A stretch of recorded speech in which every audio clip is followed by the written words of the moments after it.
Audio Jungle.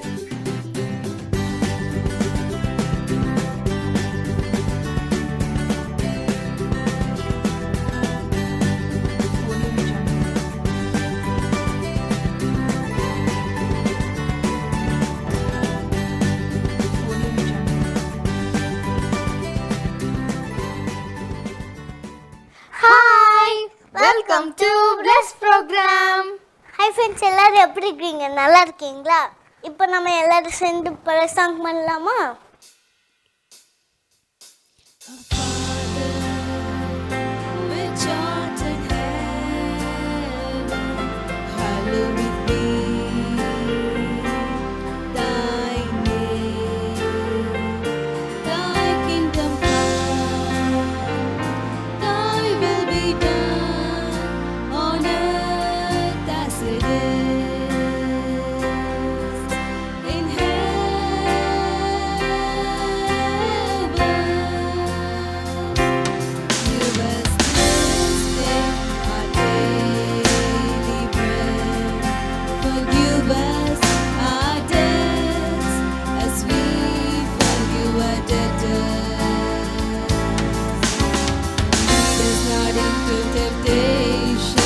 Deliver us from evil, for thine is the kingdom and the power and the glory forever.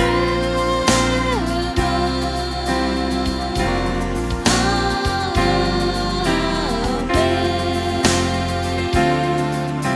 Forever and ever.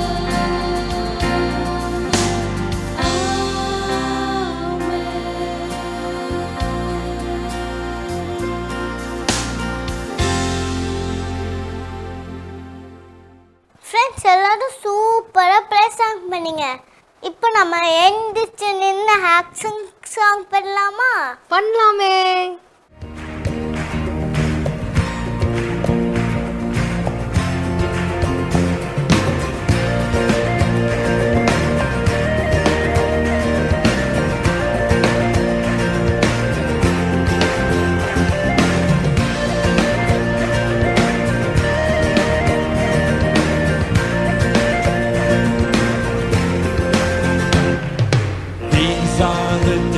Of Elijah, declaring the word of the Lord.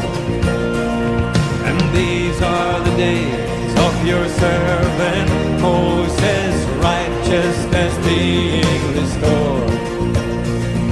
And though these are days of great trial, of famine and darkness and sword, still we are the voice in the desert, crying, prepare ye the way of the Lord. Behold, he comes, riding on the clouds, shining like the sun.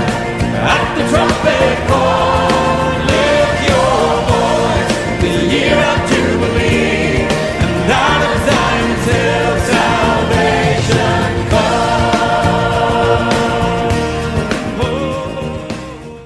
குட்டீஸ், சூப்பராக action song பண்ணிட்டோம். Wait பண்ணுங்க, யாரும் உட்காந்துடாதீங்க. இப்போ நம்ம எல்லாரும் சேர்ந்து ஏசப்பாவை ப்ரைஸ் பண்ணி வர்ஷிப் பண்ண போகிறோம். இப்போ பண்ணலாமா?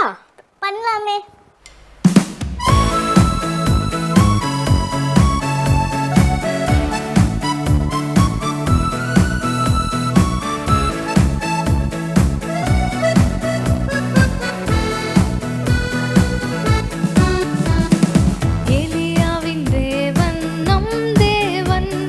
வல்லமை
ஆடியாச்சு, சூப்பரா ஆடியாச்சு. நெக்ஸ்ட் என்ன பண்ண போறோம்? நெக்ஸ்ட் நம்ம இப்போ சூப்பராக ஒரு ஸ்டோரி கேட்க போகிறோம் ஆனி. இப்போ நம்ம ஜெஃப்ரி அண்ணன் வந்து ஒரு அழகான ஸ்டோரி சொல்ல போகிறாங்க. நம்ம கேட்கலாமா? கேட்கலாமே. குட்டீஸ் கேட்க ரெடியாக இருக்கீங்களா? பிரைஸ் லார்ட் குட்டீஸ், மீண்டுமா இந்த ஒரு பிளஸ் ப்ரோக்ராம் மூலமாக அண்ணா உங்களை வந்து மீட் பண்ணுறதுல ரொம்பவே சந்தோஷப்படுறேன். ஸோ இந்த வாரம் பிளஸ் ப்ரோக்ராமில் என்ன பார்க்க போகிறோம் ஸ்டோரி டைமில் அப்படின்னா, எலியாவோட கதை தான் இன்னொன்று பார்க்க போகிறோம். என்ன அப்படின்னா, இந்த எலியா அப்படின்றவர் யார்? ஒரு தீர்க்கதரிசி அப்படி தானே. அந்த காலத்தில் இந்த இஸ்ரவேல் ஜனங்கள் இருக்கிறப்போ பாகால் அப்படின்னு சொல்லி இன்னொரு கடவுளை எல்லாருமே வழங்க ஆரம்பிச்சு பின்பற்ற ஆரம்பிச்சாங்க. ஓகே, பாகால் அப்படின்றது அப்படி ஒரு கடவுளே இல்லை. அப்படி ஒரு கடவுள் கிட்ட போய் வேணும்னா உங்களுக்கு எந்த ஒரு பதிலும் கிடைக்க போறது இல்லை. இருந்தாலும் பாகால் அப்படின்னு ஒரு தெய்வம் இருக்கு அப்படின்னு சொல்லி அந்த பாகாலை நம்பி எல்லாரும் அது பின்னாடி போக ஆரம்பிச்சாங்க. எப்படி எலியா வந்து ஒரு தீர்க்கதரிசியோ அதே மாதிரி அந்த பாகாலுக்குன்னு சொல்லி நிறைய தீர்க்கதரிசிகள், ஒரு கிட்டத்தட்ட ஒரு 400 தீர்க்கதரிசிகள் மேல அந்த பாகாலுக்கும் அந்த ஜனங்களுக்குள்ள அப்படி ஒருத்தரை ஏற்படுத்தி அப்படி நிறைய தீர்க்கதரிசிகள் எல்லாருமே இருக்காங்க. இதை பார்த்துட்டு எலியாவுக்கு ஒரே வருத்தம். என்னடா நம்ம ஆண்டவர் எவ்வளவு பெரிய ஆண்டவர், அவர் எப்படிப்பட்ட அதிசயங்கள் எல்லாம் செய்யறாரு, அற்புதங்கள் எல்லாம் செய்யறாரு, அவர் எவ்வளவு அன்பானவர், ஆனா அவரை பின்பற்றாம இப்படி தேவையே இல்லாம அப்படி ஒரு கடவுளே இல்லை பாகால்னு சொல்லி அதை பின்பற்றாங்களே எல்லாரும் சொல்லிட்டு இவளுக்கு ஒரே வருத்தம். அந்த வருத்தத்தை சரி கட்டுறதுக்கு என்ன பண்றாரு அப்படின்னா, நீங்க வந்து 400 தீர்க்கதரிசி இருக்கீங்க, நான் வெறும் ஒரே ஒரு தீர்க்கதரிசி தானே, நீங்க பாகாலை நோக்கி வேண்டுங்க, நான் இயேசு என்னோட ஆண்டவரை நோக்கி நான் வேண்டுறேன், 2 பேருமே மாறி மாறி ப்ரேயர் பண்ணிக்கலாம். நம்மளுக்குள்ள ஒரு போட்டி. என்ன போட்டி அப்படின்னா, ஆளுக்கு ஒரு காளைகளை வந்து எடுத்துக்கிட்டு அந்த காளைகளை நல்லா துண்டு துண்டா வெட்டி தகன பலி ஆக்கி ஒரு பெருசா விறகு எல்லாத்தையும் அடுக்கி வச்சு அந்த விறகுக்கு மேல அந்த மாடை வந்து வெட்டி குட்டி குட்டியா வெட்டி அடுக்கி வச்சிடலாம். ஓகே, அடுக்கி வச்சதுக்கு அப்புறம் அந்த இதை வந்து வேக வைக்கிறதுக்கு என்ன பண்ணுவாங்க, தீயை பத்த வைப்பாங்க அப்படித்தானே. அப்படி தீயையே பத்த வைக்காம உங்களோட கடவுளை நோக்கி நீங்க வேண்டுங்க. ஓகே, என்ன பண்ணுங்க, உங்க கடவுளை நோக்கி நீங்க வேண்டுங்க.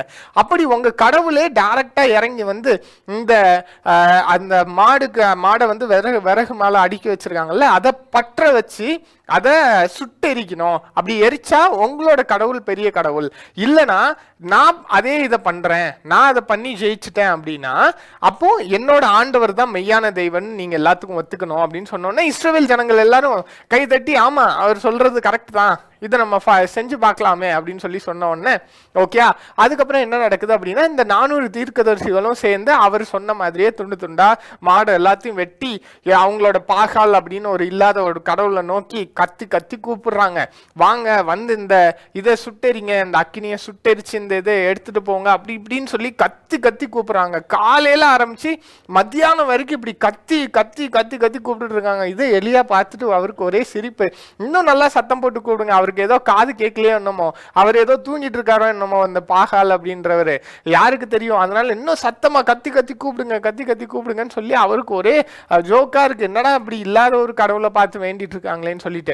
ஆனா ஒரு டைம் ஆனதுக்கு அப்புறம் இந்த இஸ்ரவேல் ஜனங்கள் எல்லாரும் எலியாவை பாக்குறப்போ இந்த எலியா வந்து என்ன சொல்றாரு, ஓகே இதே சேலஞ்ச் இப்ப நான் செய்யறேன் சேலஞ்சா எடுத்துன்னு சொல்லிட்டு அவரும் அதே மாதிரியே விறகு எல்லாத்தையும் அடிச்சு வச்சு மேல ஒரு மாடை குட்டி குட்டியா வெட்டி மேல போட்டு வச்சிருக்கிறாங்கல்ல, அதை போட்டு வச்சதுக்கு அப்புறம் என்ன சொல்றாரு, அது எரிய வைக்கணும்னா என்ன பண்ணணும், மண்ணெண்ணெய் அந்த மாதிரி ஏதாச்சும் ஊத்தணும், பெட்ரோல் அப்படி ஊத்தி கொளுத்துவாங்க. இவர் என்னடான்னு பார்த்தா, நீங்க போய் ஒரு 2 குடம் நிறைய தண்ணி எடுத்துட்டு வாங்க, ஆளுக்கு ஒரு 2 குடம் எடுத்துட்டு வாங்க அப்படின்னு சொல்லி அந்த விறகு மேல ஊத்த சொல்றாரு. 2 குடம் ஊத்துறாங்க, திருப்பி இன்னொரு 3 தடவை 3 குடம் ஊத்துங்க அப்படின்னு சொல்றாரு. 3 குடம் ஊத்துனா அந்த கட்டை எல்லாமே நனைஞ்சு போச்சு, மேல இருக்கிற மாடு எல்லாமே ஒரு மாதிரி நனைஞ்சு சொதன்னு ஆயிடுச்சு. இந்த பாகால் அந்த தீர்க்கதரிசிகளுக்கு பார்த்து நம்ம வெறும் கட்டையில மேல வச்சே அது எரிய மாட்டேங்குது, இவர் தண்ணி எல்லாம் வேற ஊத்திட்டாரு, இது எங்க எரியவா போகுதுன்னு பார்த்துட்டு இருக்கிற நேரம் இந்த எலியா வந்து என்ன பண்றாரு அப்படின்னா, முழங்கால் படிட்டு ஜெபம் பண்றாரு, ஆண்டவரே நீங்க மெய்யான தெய்வன் எனக்கு தெரியும், அது இந்த ஜனங்கள் பாக்குறதுக்கு நீங்க இந்த இடத்துல ஒரு கிரியை எனக்காக செய்யுங்க. என்ன கிரியை அப்படின்னா, இந்த இதை சுட்டெரிச்சுட்டு போகணும், அதுதானே, இதை எங்களுக்காக செய்யுங்கன்னு சொல்லி அவர் வேண்டுன அடுத்த செகண்ட் என்ன நடக்குது அப்படின்னா, அவ்வளோ தண்ணியா நிரம்பி அந்த சொதன்னு இருக்கிற அந்த விறகு கட்டைக்கு மேல அந்த இருந்த அந்த மாடுகள் எல்லாம் இருக்குது இல்லையா, எல்லாத்தையும் ஒரே செகண்ட்ல சுட்டெரிச்சு அங்க இருக்கிற தண்ணியை கூட காணும், மேல ஊத்தி வடிஞ்ச தண்ணீர் இருக்குல்ல எதையுமே காணும். எல்லாத்தையுமே ஆண்டவர் இறங்கி அதை வந்துட்டு ஒரு தீயை அனுப்பி அதுல இருக்கிற எல்லாத்தையுமே பச்சிட்டு போட்டுறாரு. ஓகே, எவ்வளவு பயங்கரமான ஒரு விஷயம் இல்லையா? நான் யோசிச்சு பாருங்க, வானத்துல இருந்து தீ வந்து இந்த மாதிரி ஒண்ணு நடந்துச்சுன்னா அதை பார்த்த எல்லா இஸ்ரவேல் ஜனங்களுக்கும் அவங்க பண்ணது தப்புன்னு தெரிஞ்சு முகம் குப்புற விழுந்து, ஆண்டவரே நீயே மெய்யான தெய்வன், நீர் தான் ஒரே தெய்வன், நாங்க இனிமே உங்களை தான் பின்பற்றுவோம், எங்களை மன்னிங்கன்னு சொல்லி கீழே விழுந்து கேட்டாங்களாம். இவ்வளோ பெரிய அற்புதத்தை எலியா மூலமா ஆண்டவர் செஞ்சிருக்கிறார். யோசிச்சு பாருங்க, இன்னைக்கு நீங்களும் நானும் ஆண்டவரை இவ்வளவா பின்பற்றுறோம். அப்போ நம்ம வாழ்க்கையும் இந்த அளவுக்கு அதிசயமா இருந்துச்சு அப்படின்னா அதை பார்க்குற நம்மளோட ஃப்ரெண்ட்ஸு, நம்ம வாழ்க்கை இப்போ நம்ம எப்படி அதிசயமா இருக்கலாம், எப்படி நம்ம வித்தியாசப்பட்டு இருக்கலாம், எல்லார் மேலேயும் அன்பு செலுத்தலாம், உண்மையை மட்டுமே பேசலாம். ஓகேயா, நம்ம வேலையில் நம்ம சரியா இருக்கலாம், நம்மளுக்கு அன்றாட கொடுக்குற நம்மளோட சின்ன சின்ன ரெஸ்பான்சிபிள், ஹோம்ஒர்க் எழுதுறது, டெஸ்ட்டுக்கு படிக்கிறது, இந்த மாதிரி விஷயத்துல நம்ம ரொம்ப சரியா இருந்தோம்னா ஆண்டவர் நிச்சயமா நம்மளையும் ஆசீர்வதிப்பாரு. அப்படிதானே? அப்படி ஆசீர்வதிச்சோம்னா நம்ம வாழ்க்கை எப்படி இருக்கும்? சாட்சிகளா இருக்கும். அப்படிதானே? எல்லார் முன்னாடியும் நம்ம வாழ்க்கை வந்து இவன் ஆண்டவரை பின்பற்றான், அவனோட வாழ்க்கை எவ்வளோ நல்லா இருக்குது, அவன் எவ்வளோ ஹாப்பியா இருக்கிறான், எவ்வளோ மற்றவங்களுக்கு அன்பு செலுத்துறான், எவ்வளோ மற்றவங்களுக்கு உதவி செய்யறான்றத பார்த்து மற்றவங்க ஆண்டவரை பின்பற்றுறதுக்கு ஏற்ற மாதிரி நம்ம வாழ்க்கை அமையும். அப்படிதானே? இந்த சம்பவத்தை நீங்க எங்க வாசிக்கலாம் அப்படின்னா 1 ராஜாக்கள் 18வது அதிகாரம் 24வது வசனத்திலிருந்து நீங்க இதை வாசிக்கலாம். ஸோ இந்த ஒரு பிளஸ் ப்ரோக்ராம் எல்லாம் முடிஞ்சதுக்கு அப்புறம் இந்த ஒரு அதிகாரத்தை எல்லாரும் நிச்சயமா வாசிச்சு பாருங்க. Okay, so thank you so much friends. அடுத்த வாரம் மீண்டுமா இந்த ஒரு பிளஸ் ப்ரோக்ராம்ல ஸ்டோரி டைம்ல நான் உங்களை வந்து மீட் பண்றேன். Thank you so much. God be with you all. குட்டீஸ், நம்ம ஜெஃப்ரி அண்ணன் சூப்பரான ஒரு ஸ்டோரி இன்னைக்கு சொன்னாங்க. அவங்க எல்லாருக்கும் கண்டிப்பாக ரொம்பவே யூஸ்ஃபுல்லாக இருந்திருக்கும் நான் நம்புகிறேன். ஓகே ஆண்டி, நம்ம நெக்ஸ்ட் என்ன பார்க்க போகிறோம்? நெக்ஸ்ட் நம்ம சைனிஸ்டார்ஸ் பார்க்க போகிறோம். லாஸ்ட் வீக் நம்ம ஆண்டர்சன் பற்றி பார்த்தோம் இல்லையா? இந்த வீக்கும் ஆண்டர்சன் பற்றி தான் பார்க்க போகிறோம். போய் பார்க்கலாமா? பார்க்கலாமே. Hi friends, welcome to shining star. Hello குட்டீஸ், இந்த ஷைனிங் ஸ்டார் ப்ரோக்ராம் மூலிமா உங்களை எல்லாரையும் மீட் பண்ணுறதுல எங்களுக்கு ரொம்பவே சந்தோஷம் குட்டீஸ். ஃப்ரெண்ட்ஸ், நம்ம லாஸ்ட் 2 வீக்ஸாக ஜான் ஆண்டர்ஸோட லைஃப் ஹிஸ்ட்ரி பார்த்துட்டு இருந்தோம்ல. இந்த வாரம் அவங்கள பற்றி இன்னும் இன்ஃபர்மேஷன் தெரிஞ்சுக்கலாமா? ஆமாம் குட்டீஸ், நம்ம லாஸ்ட் 2 வீக்ஸாக யாரை பற்றி பார்த்துட்டு இருந்தோம்? ஜான் ஆண்டர்சன் அவங்கள பற்றி தானே பார்த்துட்டு இருந்தோம். அவங்க வந்து ஸ்காட்லாந்துலேருந்து இந்தியாவுக்கு வந்த மிஷினரி இல்லையா? நீங்கள் 2 வீக்ஸ் பார்த்தீங்களா? உங்களுக்கு யூஸ்ஃபுல்லாக இருந்துச்சுன்னா எல்லா இன்ஃபர்மேஷன்ஸும்.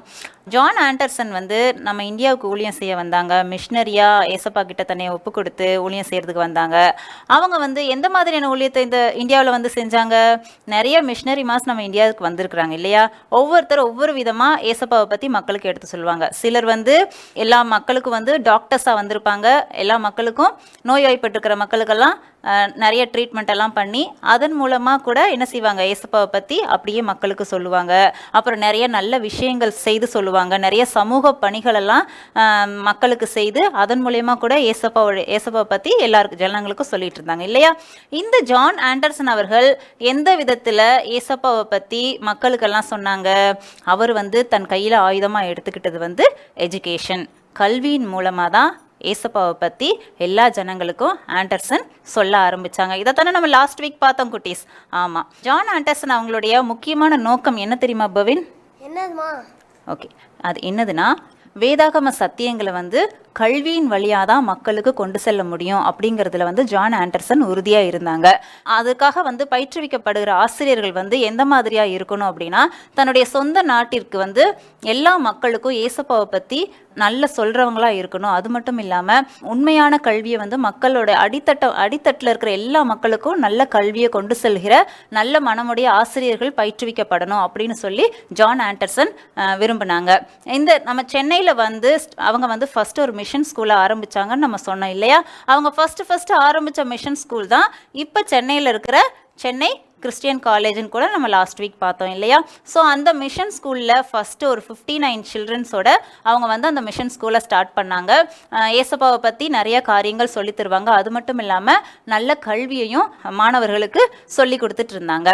இதன் மூலமாக என்ன ஆச்சு அப்படின்னா, தாழ்த்தப்பட்ட வகுப்பினர் வந்து நிறைய பேர் வந்து அந்த ஸ்கூல்ஸில் சேர்ந்து படிக்க ஆரம்பித்தாங்க. அது மட்டும் இல்லாமல் நிறைய மாணவர்கள் வந்து ஏசப்பாவையும் ஏற்றுக்கொள்ள ஆரம்பித்தாங்க. இதெல்லாம் பார்த்த சிலர் வந்து ஜான் ஆண்டர்சனை வந்து எதிர்க்க ஆரம்பிச்சாங்க. இந்த மாதிரி வந்து நீங்கள் மதம் மாற்றக்கூடாது அப்படின்லாம் சொல்லி நிறைய எதிர்ப்புகள் எல்லாம் ஜான் ஆண்டர்சனுக்கு உருவானது. ஆனால் ஜான் ஆண்டர்சன் அவர்கள் ஏசப்பா கிட்ட இருந்த முழுமையான விசுவாசத்தினாலையும் ஜெபத்தினாலையும் என்ன செஞ்சாங்க, எந்த தடைகள் வந்தாலும் அதை எல்லாத்தையும் வந்து ஜெபத்தில் வச்சு அவங்க என்ன செஞ்சாங்க, அதை தகர்த்தெறிஞ்சு முன்னேறி போக ஆரம்பிச்சாங்க. அதன் மூலமா மிஷன் ஸ்கூல் வந்து பெருக ஆரம்பிச்சது. நிறைய மாணவர்கள் வந்து படிக்க ஆரம்பிச்சாங்க. அது மட்டும் இல்லாமல் சென்னையில் மட்டும் இல்லாமல் சென்னை சுற்றி இருக்கிற மற்ற சில டிஸ்ட்ரிக்ட்லையும் என்ன செஞ்சாங்க, சின்ன சின்ன மிஷன் ஸ்கூல்ஸ் எல்லாம் நிறைய ஆரம்பித்தாங்க. இதன் மூலயமா தொடர்ந்து ஒரு 4 வருடங்கள் வந்து ஜான் ஆண்டர்சன் கல்வி பணியின் மூலமாகவே ஏசப்பாவை பற்றின நற்செய்திகளை எல்லா ஜனங்களுக்கும் சொல்லிட்டு இருந்தாங்க. ஓகேவா பவன்? 4 வருடங்கள் கழித்து 2 பேர் வந்து முழுமையாக ஏசப்பாவை தன்னுடைய சொந்த இரட்சகராக ஏற்றுக்கொண்டு ரட்சிக்கப்பட்டு ஜான் ஆண்டர்சன் அவர்களிடத்துல ஞானஸ்நானம் பெற்றுக்கொண்டாங்க. அந்த 2 பேர் என்ன பவன்? ராஜகோபாலும் வெங்கட்ராமனும். ஆமாம், ராஜகோபால் மற்றும் வெங்கட்ராமன் இந்த 2 பேரும் வந்து ஏசப்பாவை தன்னுடைய சொந்த இரட்சகராக ஏற்றுக்கொண்டு ஞானஸ்நானம் கூட பெற்றுக்கொண்டாங்க. அவர்களை தொடர்ந்து நிறைய பேர் வந்து மனமாற்றம் அடைய ஆரம்பிச்சாங்க. ஏசப்பா தான் உண்மையான தெய்வம், கிறிஸ்து தான் நம்முடைய இரட்சகர் அப்படின்னு சொல்லி அறிந்து கொண்டு நிறைய பேர் வந்து கிறிஸ்துவுக்குள்ளாக வர ஆரம்பிச்சாங்க. இதன் மூலமா வந்து நிறைய ஜனங்கள் வந்து ஏசப்பாவுடைய மக்களாக மாற ஆரம்பிச்சாங்க. இதெல்லாம் பார்த்தா நிறைய மக்கள் என்ன செஞ்சாங்க அப்படின்னா ஜான் ஆண்டர்சனுக்கு எதிர்ப்பு தெரிவித்தாங்க. அது மட்டும் இல்லாமல் ஜான் ஆண்டர்சன் வந்து நம்ம தென்னிந்தியாவில் வந்து ஆங்கில கல்விக்கு அடித்தளமிட்டார். ஸோ இங்கிலீஷ் மீடியம் ஸ்கூல்ஸ் எல்லாம் ஆரம்பித்தாங்க. இங்கிலீஷ் மீடியம் ஸ்கூல்ஸ் ஆரம்பித்தோடனே நல்ல வரவேற்பு இருந்தது. நிறைய பிள்ளைகள் வந்து அந்த ஸ்கூல்ஸில் சேர ஆரம்பித்தாங்க. இங்கிலீஷ் மீடியமில் வந்து நல்லா டீச் பண்ண ஆரம்பித்தாங்க. கல்வியை சொல்லித்தரது மட்டும் இல்லாமல் அங்கே என்ன செஞ்சாங்க, பைபிள் ஸ்டடீஸை எடுக்க ஆரம்பிச்சாங்க. ஆமாம், பைபிள் ஸ்டடீஸ் எல்லாம் எடுக்க ஆரம்பித்தாங்க. இதை பார்த்த சில பேரண்ட்ஸ் என்ன பண்ணாங்கன்னா ஜான் ஆண்டர்சன் அவர்கள்ட்ட வந்து ஆர்கியூ பண்ண ஆரம்பித்தாங்க. எங்களுடைய பிள்ளைகளுக்கு இங்கிலீஷ் மீடியமில் நீங்கள் சொல்லித்தர அந்த ஸ்டடீஸ் மட்டுமே எங்களுக்கு போதும், வேத சத்தியங்களை பைபிள் ஸ்டடீஸ் எல்லாம் எங்கள் பிள்ளைங்களுக்கு சொல்லித்தர வேண்டாம், அதெல்லாம் எங்களுக்கு அவசியம் இல்லை அப்படின்னு சொல்ல ஆரம்பித்தாங்க. ஆனால் ஜான் ஆண்டர்சன் அதுக்கெல்லாம் வந்து இடம் கொடுக்காம அவர் என்ன செஞ்சார், அதை வந்து பொருட்படுத்தவே இல்லை. அவர் என்ன செஞ்சார், வேத சத்தியம்தான் நம்முடைய வாழ்க்கையின் ஆதாரம் அப்படிங்கிறதுல உறுதியாக இருந்தார். வேத சத்தியம்தான் வாழ்க்கையின் ஆதாரம் அப்படிங்கிறதுல அவர் உறுதியாக இருந்தார். அதனால எல்லா மாணவர்களுக்கும் வந்து பைபிளை பற்றின அறிவை வந்து மாணவர்களுக்கு சொல்லியே ஆகணும். அப்போ தான் வந்து இருளில் இருக்கிற ஜனங்கள்லாம் வந்து வெளியில் வருவாங்க, எல்லாரும் வந்து ஏசப்பாவை அறிந்து கொள்வாங்க அப்படிங்கிறதுல ஜான் ஆண்டர்சன் உறுதியாக இருந்தாங்க. தொடர்ந்து அதை செஞ்சுக்கிட்டே இருந்தாங்க. அதன் மூலமாக நிறைய ஸ்கூல்ஸ் வந்து அதிகரிக்க ஆரம்பிச்சது. அது மட்டும் இல்லாமல் ஏசப்பாவை அறிந்து கொண்ட ஜனங்களும் எண்ணிக்கையில் பெருகிக்கிட்டே இருந்தாங்க. இது போல நிறைய காரியங்கள் எல்லாம் செஞ்சாங்க. முக்கியமாக பெண் கல்விக்கு ஜான் ஆண்டர்சன் ரொம்ப உறுதுணையாக இருந்தாங்க. ஸோ அவங்க பெண் கல்வி எந்த அளவுக்கு அவங்க கொண்டு போனாங்க, எந்த மாதிரியான மாற்றங்கள் எல்லாம் செஞ்சாங்க அப்படிங்கிறத வந்து நம்ம இன்னும் வரப்போகிற வாரத்தில் பார்க்க போகிறோம். தொடர்ந்து கவனிங்க குட்டீஸ். அன்டில் தென் பாய் குட்டீஸ். இன்னைக்கு நம்ம ஆண்டர்சன் பற்றி நிறைய டீட்டெயில்ஸ் இன்னைக்கு லேர்ன் பண்ணியிருக்கோம். நெக்ஸ்ட் வீக்கும் நமக்கு இவரை பற்றி நிறைய டீட்டெயில்ஸ் வந்து நம்ம பொன்மணி ஆண்டி ஷேர் பண்ணுறதுக்கு வெயிட் பண்ணிட்டு இருக்காங்க. ஓகே, இப்போ நம்ம ரொம்ப ஃபேவரட்டான கிரியேட்டிவான ஒரு செக்மெண்ட் பார்க்க போகிறோம். என்ன செக்மெண்ட்? Craft segment. ஹாய் குட்டீஸ், இந்த கிராஃப்ட் செக்மெண்ட்டில் உங்களை பார்க்குறதுல ரொம்பவும் சந்தோஷம். இப்போவும் நாம் சின்ன பிள்ளைங்கள்லேருந்து பெரியவங்க வரைக்கும் ரொம்பவும் யூஸ் ஆகிற ஒரு புக் மார்க்கு தான் நம்ம பேப்பரில் பண்ண போகிறோம். அந்த புக் மார்க் பண்ணுறதுக்கு என்னென்ன திங்ஸ் தேவைன்னு பார்த்துடலாமா? Small bit of color paper and white paper, black and pink color pen, glue.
Last one செஞ்சு சீனை தெரியணும் வாட்ஸ்அப் நம்பருக்கு சென்ட் பண்ணி விட்டுருங்க. குட்டீஸ், இப்போ நம்ம ஒரு முக்கியமான இம்பார்ட்டண்டான செக்மெண்ட் வந்துட்டோம். இப்போ நம்ம குவிஸ் நமக்கு பார்க்க போகிறோம். ஜினி ஆண்டி வந்து இப்போ நமக்கு லாஸ்ட் வீக் கொஸ்டின்ஸ்க்கான ஆன்சர்ஸ் எல்லாம் சொல்ல போகிறாங்க. இந்த வீக் என்ன கொஸ்டின் கேட்க போகிறாங்க அப்படின்னு சொல்லி பார்க்க போகிறோம். கேட்குறதுக்கு ரெடியாக இருக்கீங்களா? அவங்க நோட் பென் எல்லாம் சீக்கிரமாக எடுத்துகிட்டு வந்து ரெடியாக உட்காருங்க ஆன்சர்ஸ் எழுதுறதுக்கு. ஹலோ குட்டீஸ், இந்த குயிஸ் செக்மெண்ட்டில் உங்களை பார்க்குறதுல ரொம்ப சந்தோஷம். இப்போவும் நாம் போன வாரத்துக்குள்ள கொஸ்டினோட ஆன்சர் என்னன்னு பார்த்துடலாமா? ஃபஸ்ட்டு கொஸ்டின், ஆண்டர்சன் எந்த ஆண்டு இந்தியா வந்தார்? ஆன்சர் 1836. செகண்ட் கொஸ்டின், ஆண்டர்சன் அவர்களால் நிறுவப்பட்ட முதல் பள்ளி எது? ஆன்சர் தற்போது உள்ள சென்னை கிறிஸ்டியன் காலேஜ். ஆன்சர்ஸ் தரப்பின எல்லாருக்கும் வாழ்த்துக்கள் குட்டீஸ். என்ன குட்டீஸ், இந்த வாரம் உள்ள ப்ரோக்ராமில் உங்களுக்கு பிடிச்சிருந்தா அதில் இந்த கொஸ்டின் என்னன்னு பார்த்துடலாமா? ஃபஸ்ட்டு கொஸ்டின், ஆண்டர்சன் அவர்களால் ஞானஸ்தானம் பெற்றுக்கொண்ட இருவர் யார்? செகண்ட் கொஸ்டின், வேத சத்தியமே வாழ்க்கையின் டேஸ். தேர்ட் கொஸ்டின், எலியா எதை கொண்டு தேவனுடைய நாமத்திற்காக ஒரு பலிபீடத்தை கட்டினான்? என்ன குட்டீஸ், இந்த கொஸ்டினோட ஆன்சர் உங்களுக்கு தெரியும் தானே? சீக்கிரமாக வாய்ஸ் ரெக்கார்ட் பண்ணியோ இல்லை டைப் பண்ணியோ ஸ்க்ரீனில் தெரிகிற வாட்ஸ்அப் நம்பருக்கு எங்களுக்கு சென்ட் பண்ணி விட்டுருங்க. தேங்க்யூ. உங்கள் ஆன்சர்ஸ் ஸ்க்ரீனை தெரிய நம்பருக்கு சென்ட் பண்ணி விட்டுருங்க. ஓகே குட்டீஸ், இப்போ நம்ம எல்லாரும் சேர்ந்து பைபிள் மெமரி வேர்ஸ் படிக்க போகிறோம். எல்லாரும் உங்களோட பைபிளை சீக்கிரமாக எடுத்துகிட்டு வாங்க. ஆனி, நம்மளும் போய் நம்ம பைபிளை சீக்கிரம் எடுத்துகிட்டு வந்துடலாம். ஓகேவா? ஹாய் குட்டீஸ், இந்த வாரம் பிளஸ் ப்ரோக்ராமில் உங்களை பார்க்குறதுல ரொம்ப சந்தோஷமாக இருக்குது. எல்லாரும் வசனம் படிக்க ரெடி ஆகிட்டீங்களா? சீக்கிரம் ஓடி போய் உங்கள் பைபிளை எடுத்துகிட்டு வாங்க. என்ன வசனம் கேட்குறீங்களா? உபாகமம் 7ஆம் அதிகாரம் 9வது வசனம். உபாகமம் 7ஆம் அதிகாரம் 9வது வசனம். உன் தேவனாகிய கர்த்தரே தேவன் என்றும் தம்மில் அன்பு கூர்ந்து தமது கற்பனைகளை கைக்கொள்கிறவர்களுக்கு அவர் 1000 தலைமுறை மட்டும் உடன்படிக்கையையும் தயவையும் காக்கிற உண்மையுள்ள தேவன். உபாகமம் 7ஆம் அதிகாரம் 9வது வசனம். சீக்கிரம் ஓடிப்போ எங்களுக்கு சென்ட் பண்ணுங்க பாப்போம். நீங்கள் உங்கள் மெமரி வேர்ஸை ஸ்க்ரீனை தெரிய நம்பருக்கு சீக்கிரமாக சென்ட் பண்ணி விட்டுருங்க. ஓகே, இப்போ நம்ம எல்லாரோட ஃபேவரட்டான பப்பட் சாங் பார்க்க போறோம். ஆனி, பார்க்கிறதுக்கு எக்ஸைட்டடா இருக்கியா? ஆமா, பார்க்கலாமா? பார்க்கலாமே.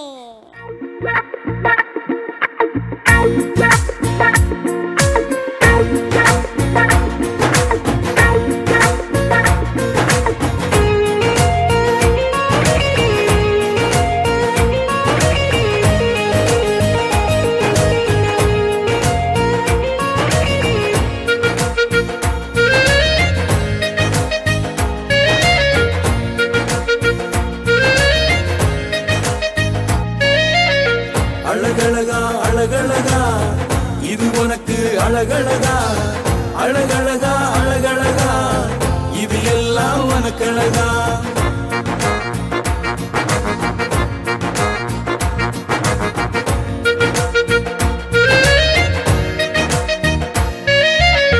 செல்போனில் மணிக்கணக்கா பேசுறியே இது அழகா.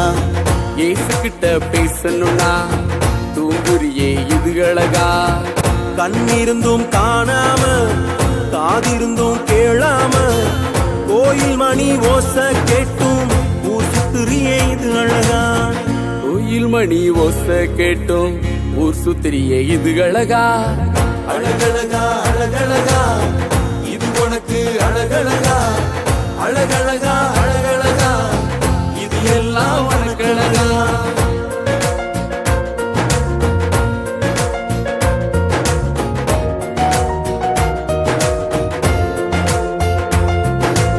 ஜெபமே ஜெயம் ஜெபமே ஜெயம் இயேசுவோடு நீ பேசு.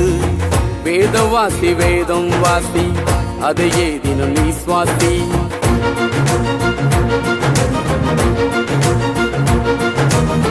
ஜெபமே ஜெயம் ஜெபமே ஜெயம் இயேசுவோடு நீ பேசு. வேதம் வாசி அதையே தினம் நீ சுவாசி. மண்ணாச பொன்னாச வேண்டாம் யா உலகாச, சிலுவைய சுமக்கணும் நீ பரலோகம் செல்லணும் நீ. சிலுவைய சுமக்கணும் நீ பரலோகம் செல்லணும் நீ. அழகழகா அழகழகா இது உனக்கு அழகழகா, அழகழகா அழகழகா இது எல்லாம் உனக்கு அழகா.